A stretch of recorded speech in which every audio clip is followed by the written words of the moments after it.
Hola, boas tardes, son Manel Craño, editor de Demo Editorial. Estamos hoxe aquí na librería Cómic de Santiago, que nos asocia nunha aventura, digamos que na aventura máis potente na que nos temos embarcado desde a nosa editorial nos últimos tempos, que é a colección Castelao, unha colección que está desarrollada polos autores Ignacio Vilarino, que temos aquí, autor do guión, Iván Suárez o Debuxo.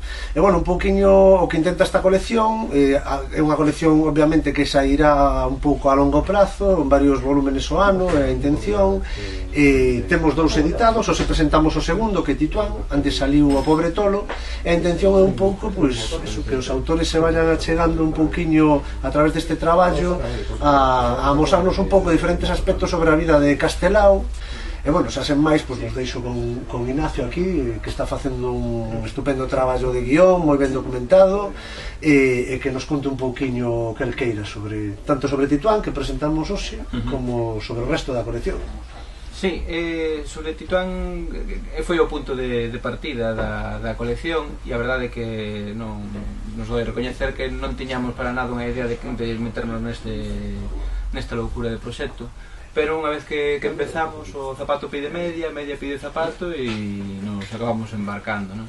Neste Tituán, o que nos serviu como fío conductor da historia é o Tranvía de Marín, que foi un tranvía que deu para moita literatura, e que incluso Valentín Paz Andrade suxería dedicarlle unha biblioteca ou facer de un negocio editorial, porque era tal a cantidad de artigos, libros e tal que xeneraba que daba para facer unha editorial só dedicada a eso, non? Se nos ocurriu fialo así, porque no mesmo ano en que Castelao deixa Rianxo, cando acude como médico aos seus veciños coa gripe española, pois escribe un artigo para o diario El Sol, que escribe en español, satírico, humorístico, sobre o Tranvía de Marín, que era unha infraestructura completamente deficiente, non?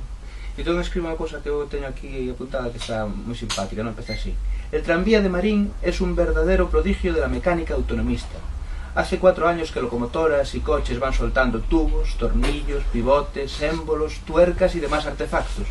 Y a pesar de la excisión de estas piezas que deben coadyuvar al funcionamiento de las que quedan en su sitio, el convoy impertérrito continúa su marcha triunfal a lo largo de los rieles, dando un mentís a todas las leyes de la mecánica y del sentido común. Y claro, aí entra, ainda que era parecía así como moi inxenuo artigo, pois tiña toda unha intención de criticar pois o caciquismo de Marqués de Riestra, e foi pois moi contestado polos lectores, xenerou moita polémica, e ao final entrou a trapo Venceslao Fernández Flores botando unha mão a Castelao, e, bueno, tipo así, moita coña, non?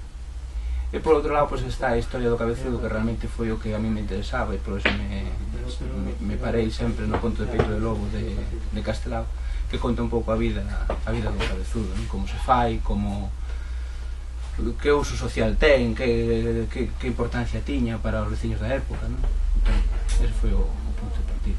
Podemos xa aquí metidos en faena falar do seguinte proxecto, do terceiro tomo, que se vai chamar Máis alá, e na que vai a ter unha importancia pois Manuel Antonio, co seu manifesto, non?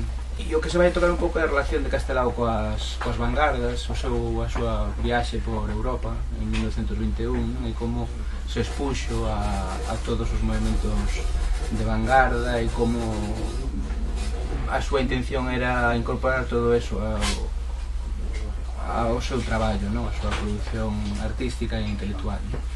E con toda esa tensión, non? Do que ele necesitaba para un país como Galicia, que estaba onde estaba, e ao mesmo tempo querer colocalo no panorama europeo. Pois chegados a este punto, eu diría que se queredes subir a algún sitio que non se xa no Tren de Marín, que se xa na colección Castelao, porque se subides a esta colección non ides a pear dela.